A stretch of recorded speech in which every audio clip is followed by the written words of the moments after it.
Bueno, un poco por qué surgió el tema. El año pasado hicimos una revisión en el servicio de este tema y me lo planteó Ricardo para presentarlo este año en la sociedad. Primero empezar que la anatomía del recto bajo, por sus características topográficas, implican un desafío en la cirugía. Entonces, desde la descripción de Miles de la amputación abdominoperineal, ya existía como el problema para el cirujano de una resección R0 correcta. Y sobre todo, en la pelvis masculina, que está todo como, es una pelvis más estrecha, está todo demasiado cerca y hay estructuras que, bueno, que si bien se resecan, hay algunas que se consideran irresecables.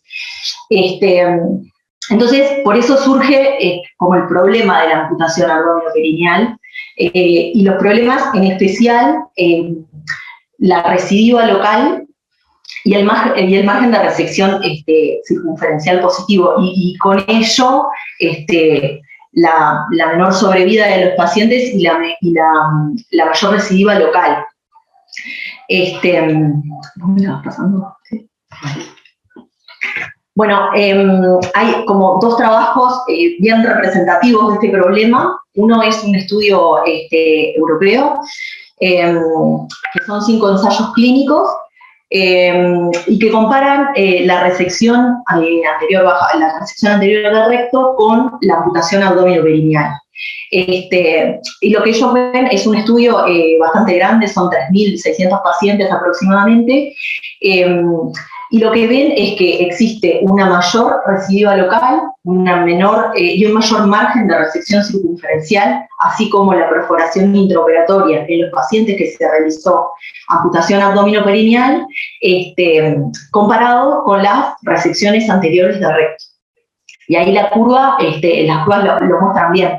En azul están las resecciones anteriores de recto, y en rojo la amputación abdominoperineal para la supervivencia, que cae bruscamente sobre todo la amputación, y la recidiva local a la derecha, también en rojo la de la amputación, que la recidiva aumenta rápidamente, y para la resección anterior de recto más lentamente, es menor.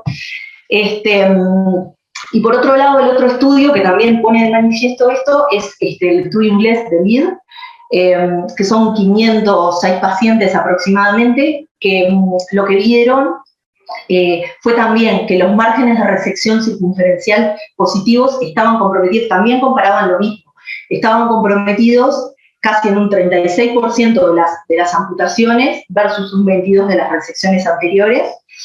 La recurrencia local 23 versus 13 y la supervivencia 52 versus 65, todos con un P estadísticamente significativo. Entonces,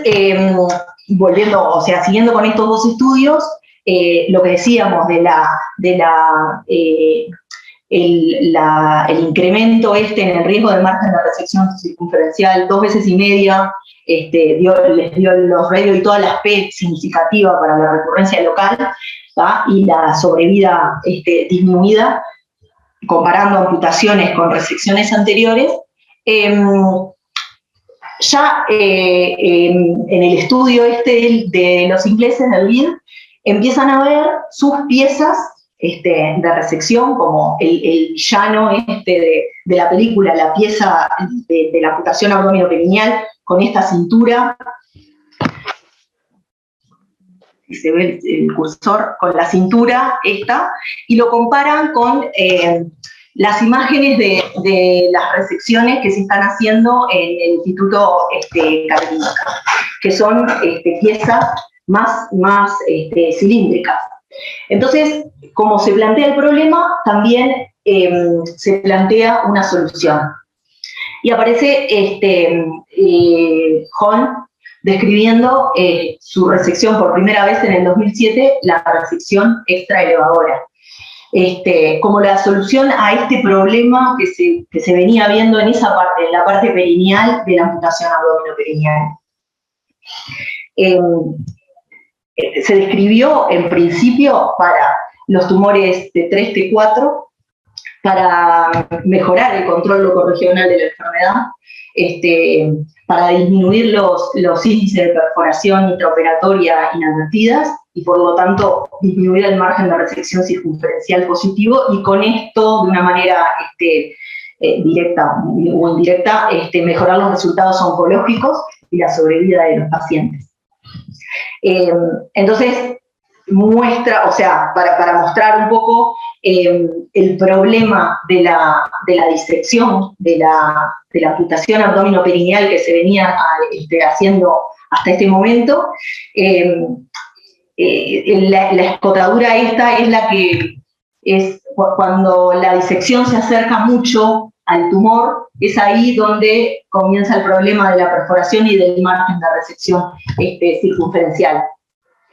Y por eso él plantea la realización de esta amputación extraelevadora con dos cambios, sobre todo uno en la fase abdominal y otro en la fase perineal. En la fase abdominal lo que dice que los pasos que hay que seguir, o sea, la fase abdominal realizarla como se venía realizando, pero sobre todo cuando se llega a la disección del recto, cuando se llega a la parte posterior a la unión sacrocoxigia, detenerse y no cortar la fascia de Valdeyer. Cuando se llega a la disección lateral de los plexos hipogástricos inferiores, también detenerse, y anteriormente en las vesículas seminales en el hombre y en la mujer en el cuello uterino.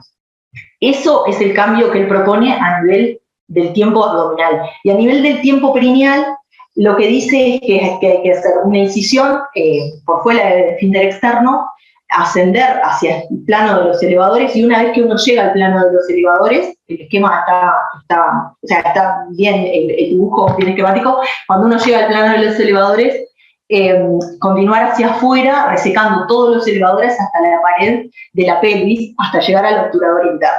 Y de ahí nos vamos a encontrar con la disección abdominal, y de esta manera obtener estas piezas cilíndricas que tratan, bueno, de solucionar este problema que venía teniendo. La técnica, cuando yo recién empecé a leer, no ahora el año pasado cuando hice la presentación, me quedaba, yo pensé que implícitamente el APE era la amputación en prono. Es la amputación en prono, pero porque él la describe como en prono. Pero en realidad el APE solo significa eso, la amputación extraelevadora, y que siempre la realiza en prono. Se puede realizar de otra manera, pero él la describió para realizar en prono porque de hecho uno de los pasos es la resección del coxis y es mucho mejor esta posición que la posición de litotomía. Primero, en cuanto a la técnica, es el cierre con una bolsa de tabaco del ano para evitar la contaminación con los fluidos, con las heces o el moco, y que esto arrastre células tumorales.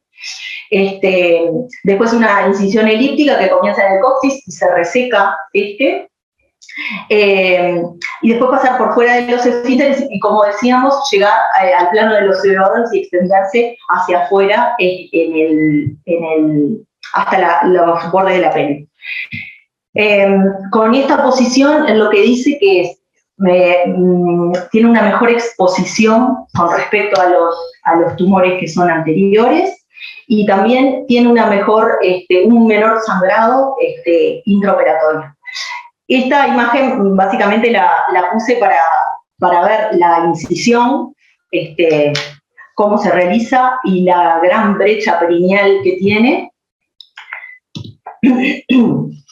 Entonces, cuando él muestra estos números, o sea, describe, la técnica, salen otros trabajos, y hay un trabajo que es que puse justamente, que es un grupo de coloproctólogos que comparan 176 amputaciones extraelevadoras versus 126 amputaciones convencionales. Y lo que ellos ven es que el margen de resección circunferencial es mucho positivo, es mayor en las amputaciones convencionales que en la LAP, de hecho 20% versus 8%, y que la perforación intraoperatoria también es menor en la LAP que en la amputación convencional.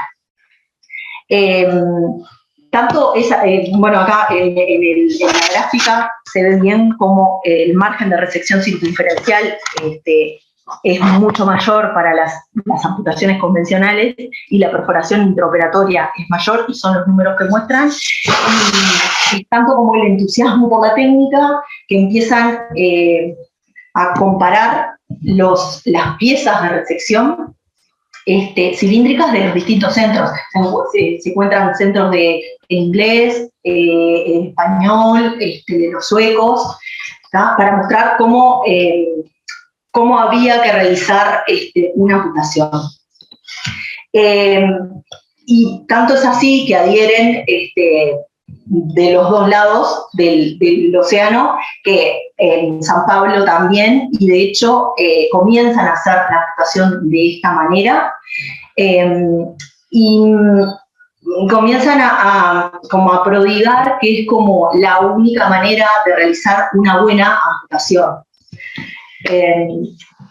Pero así como aparece la técnica, aparecen los problemas, porque como vimos en la imagen anterior, la brecha tisular es muy grande. Entonces empiezan a aparecer, y antes de los 10 años, complicaciones y también maneras de cerrar la brecha esta perineal. Estos dos trabajos lo que muestran es cómo por esta brecha perineal tan grande que se genera hay que buscar soluciones.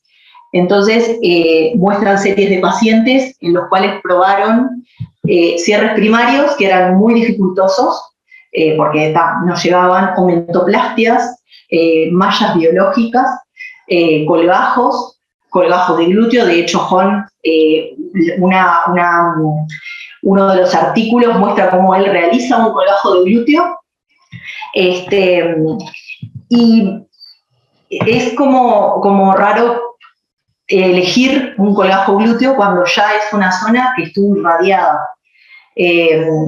Como viéndolo de afuera, es como que no sería lo más factible para usar. Y ahí pusimos unos ejemplos de cierre de brecha o con mallas o con los colgajos glúteos, y los flaps miocutáneos también, o las mallas protésicas. Y también aparecen los malos resultados, como veníamos diciendo, las dificultades en el cierre, pero también los malos resultados. Lo puse como ejemplo porque es un trabajo de los sudafricanos, que en realidad son 30 pacientes, son pocos pacientes, pero son 30 pacientes, o 50 pacientes, perdón, del 2011 al 2017, en los cuales se les realizó el APE a todos, y muestran buenos resultados en cuanto al margen de resección circunferencial y a la recidiva local, que tienen un margen de 16% y una recidiva local de 6%, pero en realidad tienen grandes problemas en las complicaciones. Tuvieron un 30% de complicaciones perineales y casi un 50% de complicaciones generales y un 3% de mortalidad. O sea que lo que como que se empieza a dar cuenta la gente es que, ojo, que tampoco es gratis, por decirlo de una manera, hacer una LAPE para un paciente. Para enumerar un poco las complicaciones, las perianales, la infección del sitio quirúrgico, el sinus perineal crónico, el dolor pélvico crónico, porque además los pacientes le relatan un dolor pélvico crónico prolongado, sobre todo vinculado a la resección del coxis, las hernias perineales, y después las iatrogénicas, las lesiones de la uretra, porque cuanto más nos extendemos en la resección, adelante, como dije hoy, en la pelvis, sobre todo del hombre, obtener un margen de resección circunferencial más allá de donde podemos ir, del límite anatómico, es posible, porque si no ya estamos dentro de la próstata. Las lesiones neurovasculares, la disfunción sexual, y las alteraciones visionales, sobre todo. Y puse este artículo como ejemplo, que también este artículo es del 2013, y habla de o sea que antes de que se cumplieran 10 años de la primera descripción, la descripción de la ELAPE, ya empezaron a aparecer los trabajos que hablan de las complicaciones. Y este trabajo es de ELAPE realizadas en 30 pacientes, con un seguimiento a 28 meses, y aparecieron complicaciones también, casi en el 50% de los pacientes, como urgencia miccional, las disfunciones sexuales, el dolor crónico, la impotencia,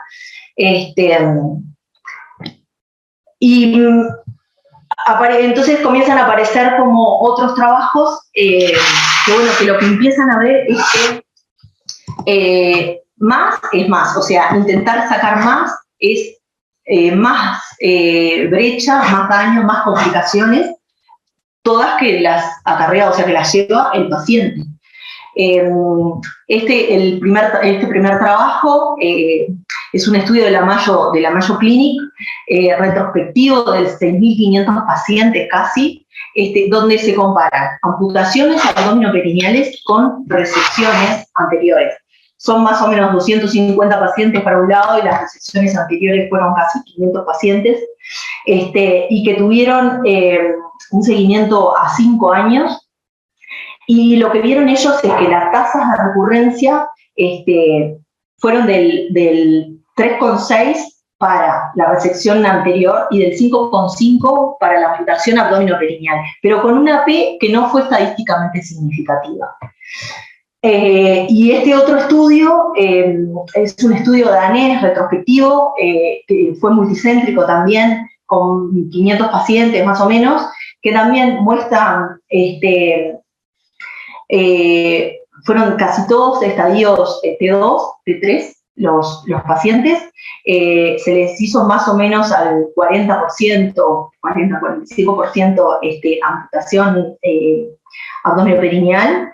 El resto fueron resecciones anteriores el resto fueron unas amputación convencional, y otras amputación extraelevadora, y lo que se vio que la sobrevida libre de enfermedad, las gráficas eran casi iguales. Entonces, en ninguno de los dos estudios vieron diferencias estadísticamente significativas. Este mismo grupo último que mostró eso siguió un poco más a los pacientes, demostrando que el intervalo libre de enfermedad y que la sobrevida libre de enfermedad era igual para los dos grupos. Entonces, lo que concluyen es que no hay mejores resultados oncológicos con la ELAPE, y sí le agrega morbilidad al paciente. Y el otro estudio que mostramos es un estudio español, que es un macheo de pacientes, se comparan dos poblaciones, son 1.900 pacientes más o menos, y que lo que ve que la ELAPE no mejora el margen de resección circunferencial, ni tampoco disminuye la tasa de perforación ni de recurrencia local. Porque básicamente cuando el tumor está o lateral o posterior, sí podemos agrandar nuestra resección. Pero cuando el tumor está anterior, no podemos ir más allá, porque esas son resecciones extendidas, y en la mujer, bueno, sí podemos resecar la cara posterior de la vagina. A ver, también podemos resecar próstata, y ya es otra cirugía. Bueno, y como último, antes de una nueva revisión que hace Holm de su técnica, este último trabajo lo puse porque es un grupo con 109 pacientes que revisaron, y que lo que se vio en realidad es que ellos comparan el ELAPE estándar, revisan estos 109 pacientes con amputaciones estándar, y tienen un 16% de margen de resección circunferencial positivo en estos 109 pacientes. Y con una recurrencia local en realidad de solo 5 pacientes, a pesar de ese 16% de margen de resección positivo, que solo es un 3 o un 4%, y entonces con una supervivencia global que no afecta tanto, que es un 77%. Entonces lo que ellos dicen es que son bajas las tasas de recurrencia, incluso con un margen de resección circunferencial positivo, y que capaz que la ELAPE, o sea, la resección extraelevadora, para casos seleccionados, podría mejorar ese resultado que ellos tuvieron, pero para casos seleccionados, no para todos. Esa es la otra.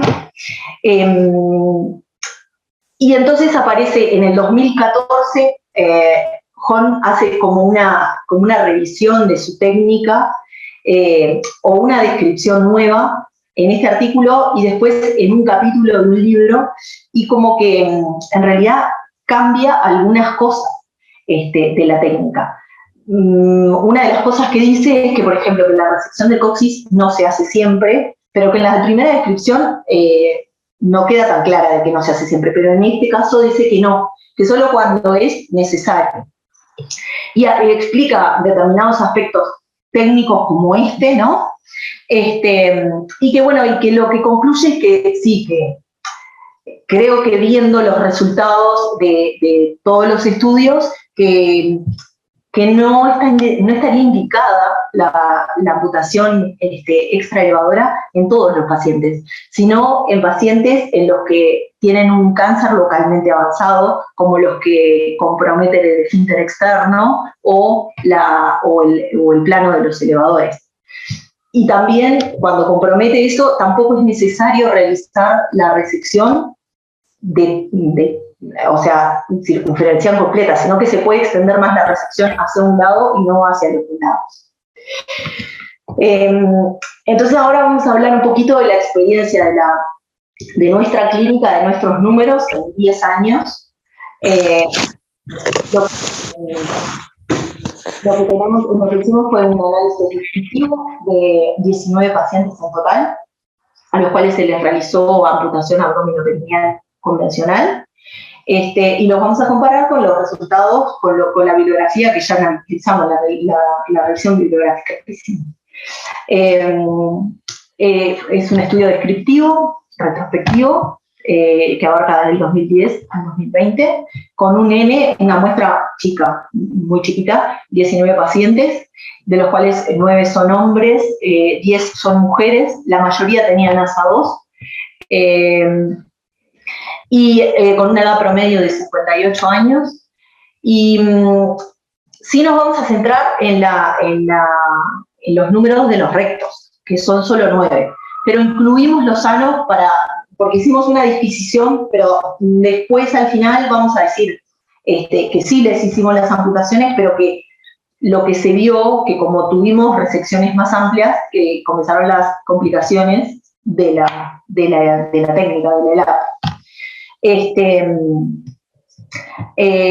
la mayoría de la serie fueron de 3 y de 4 en el cáncer de recto. A todos se les practicó neoadjuvancia o esquema de libro, y de un total de los rectos, que fueron 65 en 10 años, solo a 9 se les indicó la amputación abdominoperineal. Y en la bibliografía general lo que dice es que cuando se indica de menos de un 30% de los rectos, habla de una buena calidad del servicio. Y esto además va de la mano con que la neoadjuvancia ha mejorado, las técnicas de conservación del esfínter también, y por eso es que se indican cada vez menos las amputaciones. Ahora vamos a pasar y vamos a hablar un poco de la técnica. Comenzamos haciendo un doble susheo careta, una bolsa de tabaco o un doble sushi. ¿Para qué? Porque a veces filtra la sutura en bolsa de tabaco, por eso hacemos el doble sushi. Y esto es para evitar eso, la contaminación con heces o con moco que pueden arrastrar con esto de células tumorales.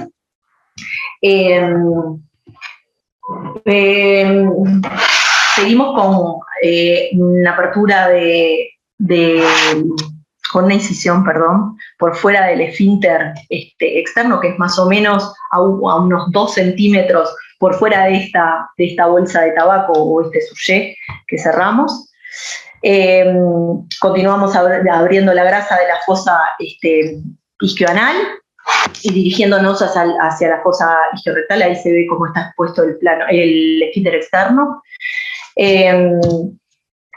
Luego hacia la grasa isquiorrectal, y ni bien se pueda colocar un separador de axon Beckman, no lo dije, pero la técnica era la amputación abdominoperineal, la convencional, en posición de litotomía. Una vez se pueda colocar un separador de axon Beckman, lo que tiene es que nos da una buena exposición, de la grasa, de la fosa isquiorrectal, y también de la cara inferior del plano de los elevadores, que para eso mismo, para tener una buena exposición y no tener ese efecto cono y poder lograr una pieza quirúrgica bastante cilíndrica. Luego se diseca por posterior, con la cara posterior, se incide la fascia de Valdeyer y se encuentra la disección abdominal con la disección perineal. Y de ahí comenzamos a seccionar los elevadores de lateral hasta encontrarnos con la disección en la cara anterior, que es la zona más dificultosa o más compleja. La pieza se extrae por vía perineal. No se detiene esto. Esta imagen la pusimos sobre todo para disminuir los sangrados perineales. Está bueno porque la sección del músculo genera bastante sangrado, entonces usamos un armónico. Esto ya lo dije, la disección anterior, la extracción de la pieza por vía perineal, y acá tenemos la muestra de una pieza que, si bien tiene una pequeña escotadura, no son las piezas que mostraban en los trabajos anteriores, sino que es bastante cilíndrica. ¿Cómo saco esto? Bueno, con respecto a los resultados, casi todos estuvieron a 3,3 centímetros de la margen anal. La mayoría eran T3, T4. El margen de resección circunferencial no estuvo comprometido en ninguna de las piezas y no hubo recidiva local, a pesar de que hubo una perforación intraoperatoria en esta serie. Del seguimiento de los pacientes, no murieron a causa de recidiva local, de progresión de la enfermedad, pero a nivel local, sino a nivel general.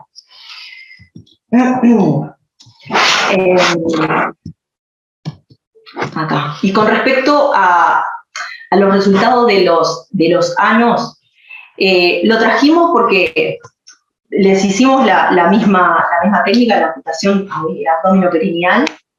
De los 10 pacientes, en realidad dos de ellos tuvieron, no sé si hablar en porcentaje porque en realidad es una muestra muy chica, pero 2 pacientes tuvieron recidiva local, y sobre todo creemos que está vinculado porque hay que ser más agresivos, pero si bien fuimos más agresivos, creemos se deba a esos islotes de células que quedan después del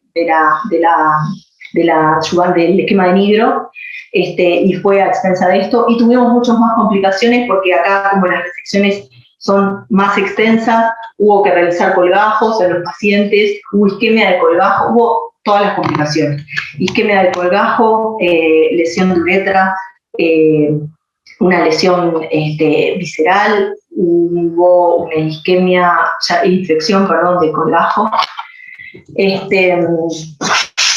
Con respecto a las conclusiones, en la bibliografía comparada con hablando de la bibliografía general que analizamos, no existen estadísticas significativas, diferencias estadísticamente significativas, ni para la perforación intraoperatoria de lo que revisamos, ¿no? Ni para el compromiso de margen de resección circunferencial comparando una prueba con la otra, comparando una técnica, perdón, con la otra. Si una técnica, si la amputación convencional está hecha de manera optimizada, que viene acá, que no existen las diferencias respecto a la tasa de recurrencia local de una AP versus una LAPE, pero con una amputación abdominoperineal como correctamente realizada, tomándose su tiempo, no realizada por el equipo menos inexperiente de repente, y no existen, no encontramos ventajas oncológicas después de revisar todo esto para el AP, y sí un aumento en la morbilidad. No se justifican entonces las resecciones más ampliadas, a menos que sea oncológicamente necesario, como lo hizo en su revisión de la técnica Holm, cuando, por ejemplo, invade el músculo elevador del ano o el esfínter externo y este esquema o sea, como que lo muestra bien. Y con respecto a lo bueno, lo malo y lo feo que vimos de esto de Holm, es que lo bueno es que hizo hincapié en atención a determinados pasos técnicos y que se dio cuenta como que se estaban haciendo de repente de no la mejor manera la parte perineal y cambió determinadas cosas y en el tiempo abdominal eso es sumamente importante, lo de dejar prendido el recto y el mesorrecto del plano de los elevadores. Lo malo es la selección inadecuada de pacientes y realizar resecciones extensas de manera innecesaria, y lo cual implica una mayor morbilidad para el paciente en una resección que no estaba indicada. Y por último, decir que la cirugía del cáncer de recto también debe ser un gesto a medida del tumor y del paciente y no una confección de una técnica. Gracias.